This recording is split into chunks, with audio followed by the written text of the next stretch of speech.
Ni sigara kwa sababu anavuta sigara sana. Na inasemekana kwamba ni sigara kwa sababu hapa hivi hawezi kupikia. Kuna kasehemu pale mbele hivi anapikia pale.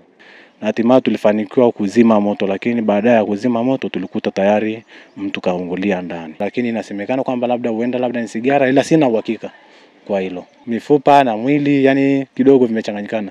Sio mifupa tu pekee.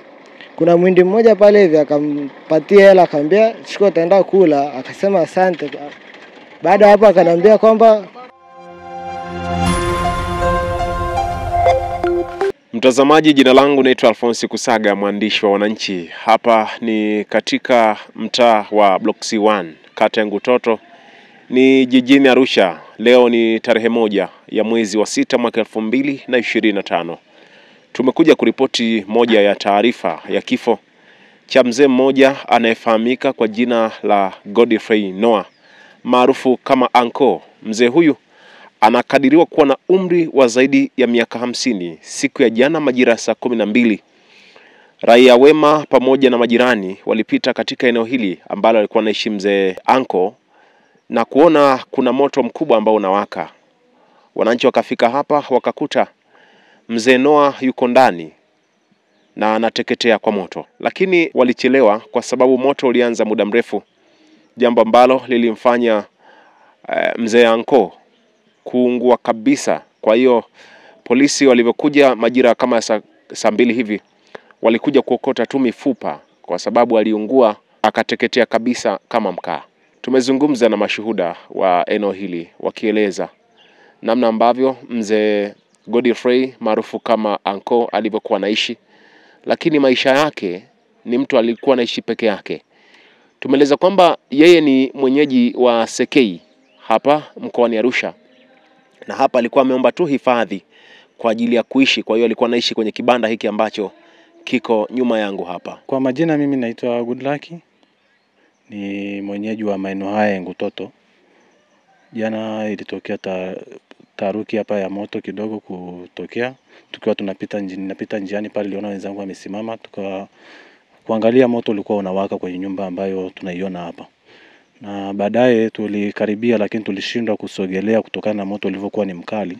Na baadaye nilienda kijiweni kwa washikaji wenzangu, nikamwambia kwamba moto unawaka kwa nyumba ya Anko, sababu tunamuita Anko inaungua. Tulipofika wenzangu wakakubali, tukanyanyuka pale tukafika hapa. Tulipofika hapa tulikuta moto ni mkali sana.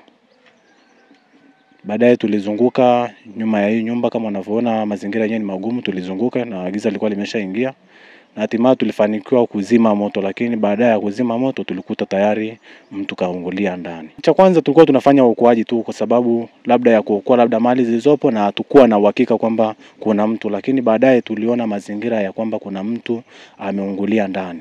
Na baadaye tuliangalia tukagundua kabisa kwamba ni mtu, kwa sababu tayari kuna baadhi ya sehemu ambazo tuliziona kama kifuvu la kichwa na baadhi ya kwenye sehemu ya mapafu, tuligundua kabisa kwamba ni mtu. Kwa hiyo hatukuweza kuwa na namna nyingine, ilibidi tulifanikiwa tu kuzima moto, na baadaye hatimaye tukachukua.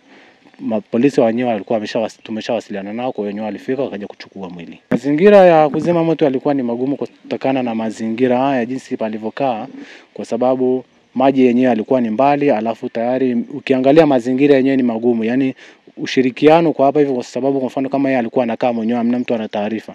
Kwa hiyo hata kupata maji yenyewe ilikuwa ni ngumu, jinsi unavyoona hapa pamejitenga, pamekaa kivyake, hamna pale, msaada ulikuwa ni mgumu. Maji kuna sehemu kuna mtaro hapa nyuma ndio tulipata pale, kuna mama alitusaidia ndoo, baadaye wenzangu tukasaidiana nao. Kwa hiyo anabeba maji kule anapasia mwenzake na mwenzake ananipasia mimi, hatimaye tukawa tunarusha kwenye nyumba kama unavyoiona. Moto nadhani umeanza kwenye saa 12. Mimi nimekuja kuona kwenye saa 12 na ni moto ulikuwa ni mkali. Kwa hiyo hatukuweza kujua zaidi kwamba moto ulianza muda gani. Hatuwezi kusema chanzo ni nini kwa sababu hakuna mwenye ushahidi kwamba chanzo ni nini. Ila sisi tuliona moto, kwa hiyo sisi tulifanikiwa kuja tu kuzima. Kwa kweli tukisema habari za chanzo cha moto ni ngumu, kwa sababu hapa tukiangalia hamna hata mazingira ya umeme. Sisi kama tulivyozima moto ni kama panavyoonekana, hamna chochote kilichoonekana kwamba kuna gesi wala nini. Kama inasadikika kwamba ni mnywaji na ni mlevi anakunywa, lakini siwezi kusema sana kwamba juu ya maisha ya mtu jinsi alivyo, lakini inasemekana kwamba labda ni sigara, ila sina uhakika kwa hilo. Mwili tumeukuta hapa kama panavyoonekana, mwili ulikuwa umelala hapa. Tayari ilikuwa yani huwezi tambua mwili vizuri. Kwa hiyo tulikuta mwili umelala kwa hapo, kwa sababu hapa hivi ilikuwa kuna mabati niliyavuta nikatoa, baadaye tukakuta mwili umelala kwa hapa. Kwa wakati ule tusingeweza hata kusikiliza habari ya harufu, kwa sababu tayari kila mmoja alikuwa na la kwake moyoni. Kwa hiyo hata harufu huwezi tambua kuna kitu unachoungua, na harufu ya mtu huwezi jua. Hatukuweza kujua kwa sababu tumemkuta tu amelala ameungua. Kwa hiyo sasa sisi hatukuweza kujua chochote. Wakati ule hata ile godoro lilikuwa haionekani hichi kipande.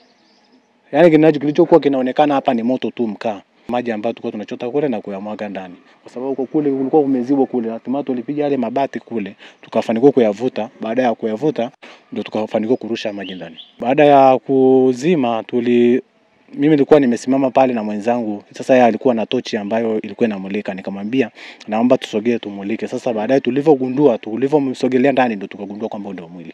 Polisi wameokota mwili, ulikuwa umebaki kidogo. Kwa hiyo asilimia kubwa wamefanikiwa kupata mwili kidogo. Mifupa na mwili yani kidogo vimechanganyikana. Sio mifupa tu peke yake. Tungejaribu kutafakari labda kwa mfano kama wazee ambao wanaishi peke yao wangekuwa labda na msaada, labda waangaliwe na namna ya kuangaliwa na jamii yao tu kwa kifupi. Maana inaonekana huyu alikuwa mbali na jamii kidogo. Jina langu mimi naitwa William Molel. Tukio ilitokea kwenye muda saa 12:30. Nilivyorudi nikuta watu ndo wanazima moto. Tukaanza kuzima wote moto, baadaye ndo tukaja kukuta mtu ameungua ndani. Shuhuda wa mara kwanza alipita hapo barabarani, akaona moto unawaka huko. Alivyoona moto unawaka, akaja mpaka hapa hivi akaangalia, akaona kwamba hataweza kuzima mwenyewe, akaenda pale kwenye kijiwe cha bodaboda akawa amewaita wenzake. Ndo akaja sasa ndo tukaanza kuzima moto. Marehemu alikuwa anaitwa kwa jina ambaye mimi namfahamu, anaitwa Anko. Moto nadhani labda ni sigara tu atakuwa amevuta, ikaangukia labda kwenye godoro, ikawa tu hivyo zimeleta madhara yote. Ile eneo sijui kwamba ni la nani, lakini yeye kwamba ameomba tu kama hifadhi ya kukaa. Hana shida na mtu, ukimjaribu kuangalia hana shida na mtu, isipokuwa tu ndio hivyo akipata hela kidogo aenda kunywa. Kwa hiyo ni mtu ni mlevi kwa ujumla. Alikuwa anaishi peke yake. Ni sigara kwa sababu anavuta sigara sana. Na inasemekana kwamba ni sigara kwa sababu hapa hivi hawezi kupikia. Kuna kasehemu pale mbele hivi anapikia pale. Upande ambao hamna jiko, ambao sehemu ambayo analala ndio moto umetokea hapa. Hamna umeme wala gesi. Labda ni jiko tu, labda na kuni na mkaa, lakini sidhani kama alikuwa na mkaa. Ameungua sana. Imebaki mifupa tu ndio ameokota. Ushauri wangu mimi tu ni kwa washauri kwamba waache kukaa peke yao. Kama ni mwanaume atafute mwenzake, au kama ni mwanamke pia atafute mwenzake. Kwa sababu huyu asingekuwa peke yake, angeweza kuokolewa, asingekufa. Ni nyumba tu hii ambayo imezungushiwa mabati basi. Kilichosababisha nadhani ile moto ilianza ilishika godoro, alafu bado kuna manguo ndani. Kwa hiyo imechangia hivyo, moto ikawa ni mkubwa. Ni mbao, hizo mbao zote ziliwaka moto. Shughuli zake ni video waka tu za mtaani basi. Ni mtu alikuwa na shida na mtu. Huyo jamaa alisema na miaka 72, lakini mimi nikimwangalia ni umri wake umeenda. Lakini sio kwamba ni mzee sana, hapana. Ni mtu tu anaweza kupiga kazi kawaida. Yeye Anko ni mwenyeji wa Sekei. Tumekuta tayari ameshateketea, ndo tukafanya namna kutoa ile bati hapa, ndo tukakuta mwili uko ndani. Maana hatukujua kwamba kuna mtu uko ndani mara kwanza. Na tulivyotoa bati ndo tukamkuta tayari ameshateketea moja kwa moja, tumekuta mifupa tu. Haijashikana, ni vipande. Mimi nimefanikiwa kuona kichwa tu. Sehemu nyingine nilishindwa kuangalia vizuri, lakini ni mifupa tu ndio hamna cha nyama wala, ni mifupa tu. Ni fuvu na mifupa sehemu nyingine basi. Yaani kinachoonekana, yaani ameungua kabisa kama mkaa ninavyoonekana. Yaani moto ilishakuwa mkubwa sana. Polisi walikuja kwenye muda kama saa 2 hivi. Ndio akafanya namna ya kuchukua hizo mifupa wakaenda nazo. Kwa majina naitwa Alson William. Jana mzee amekuja pale ofisini kwangu, akaniomba simu. Huwa ana tabia kuniomba simu ongea na ndugu zake. Aliponiomba simu akaongea nao. Alipomaliza akaniambia sasa, ngoja mniende nikapumzike. Nikamwambia haina shida. Kuna mwindi mmoja pale hivi akampatia hela, akamwambia chukua utaenda kula, akasema asante. Baada hapo akaniambia kwamba ngoja kwanza mimi niende nikapumzike na nimeshapata hapa hela ya kula. Na hapa yenyewe nilipo sijielewi. Haina shida. Ambia sawa.